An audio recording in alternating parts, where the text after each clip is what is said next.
ಬೈಂದೂರು ತಾಲೂಕಿನ ಮರವಂತೆಯ ಹೊರಬಂದರಿನ 2ನೇ ಹಂತದ ಕಾಮಗಾರಿಯ ಚಾಲನೆ ಇಂದು ಮರವಂತೆ ರಾಮಮಂದಿರದಲ್ಲಿ ಜರುಗಿತು. ರಾಜ್ಯ ಮೀನುಗಾರಿಕಾ ಸಚಿವರಾದ ಮಹಾಕಾಳ್ ವೈದ್ಯರವರು ಚಾಲನೆಯನ್ನು ನೀಡಿದರು. ಒಂದು ಹಂತಕ್ಕೆ ಬಂದಿದ್ವಿ, ಏನೋ ಮಾಡೋದು ನೋಡಿ. ಈಗ ಏನೇನು ನಡೀತಾ ಇದೆ ಅವರಿಗೆ ಅಭಿನಂದಿಸ್ತೇನೆ. ನನಗೆ ನನ್ನ ವಿಷಯ ಸೊ ಆ ತಕ್ಕಬಪ್ಪಂಥ ಪ್ರಯತ್ನಗೆ ನಮ್ಮ ಗೋಪಾಲ್ ಪೂಜಾರಿಗೂ ಸಹಿತ ದೇವರ ಆಶೀರ್ವಾದ ಇರಲಿ. ಎಲ್ಲರೂ ಒಟ್ಟಾಗಿ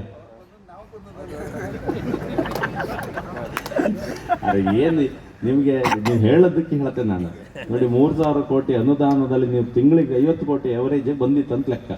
ಇಡೀ 2 ವರ್ಷದಾಗ ನೀವಿಬ್ಬರು ಒಟ್ಟಾಗಿ. ಕಾರ್ಯಕ್ರಮದಲ್ಲಿ ಬೈಂದೂರು ಶಾಸಕ ಗುರುರಾಜ್ ಗಂಟಿಹೊಳೆ, ಮಾಜಿ ಶಾಸಕರಾದ ಗೋಪಾಲ್ ಪೂಜಾರಿ ಹಾಜರಿದ್ದರು.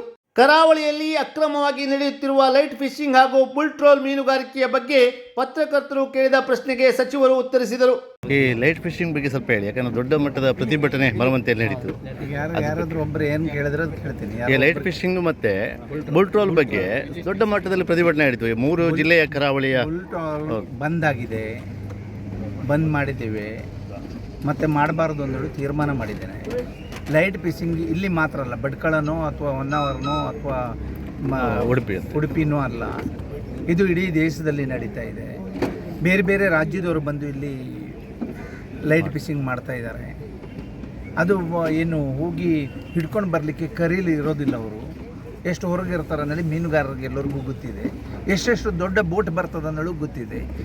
ಇಡೀ ದೇಶದಲ್ಲಿ ಬಂದಾಗಬೇಕು ಬಿಟ್ಟರೆ, ಒಂದೇ ಕಾನೂನಾಗಿ ಬಂದಾಗಬೇಕು ಬಿಟ್ಟರೆ, ನಾವು ಮಾತ್ರ ಬಂದ್ ಮಾಡಿದರೆ ನಮ್ಮ ರಾಜ್ಯದವ್ರಿಗೆ ಮಾತ್ರ ತೊಂದರೆ ಆಗ್ತದೆ. ಬೇರೆ ರಾಜ್ಯದವರು ಹಿಡ್ಕೊಂಡು ಹೋಗ್ತಾರೆ. ನೀವು ಕೇಳೋರಿ, ಬೇರೆ ರಾಜ್ಯದವ್ರು ಬಂದರೆ ಅದನ್ನು ಬಂದ್ ಮಾಡ್ಲಿಕ್ಕೆ ಆಗೋದಿಲ್ಲ. ಅದನ್ನು 1 ಬೋಟು 2 ಬೋಟು ಬರೋದಿಲ್ಲ, 1000 ಗಟ್ಟಲೆ ಬೋಟ್ ಬರ್ತದೆ.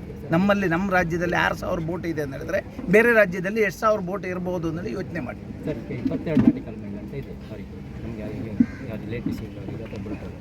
ಅದಕ್ಕಿಂತ ಜಾಸ್ತಿ ಹೊರಗಡೆ ಮಾಡ್ಬೋದಲ್ಲ.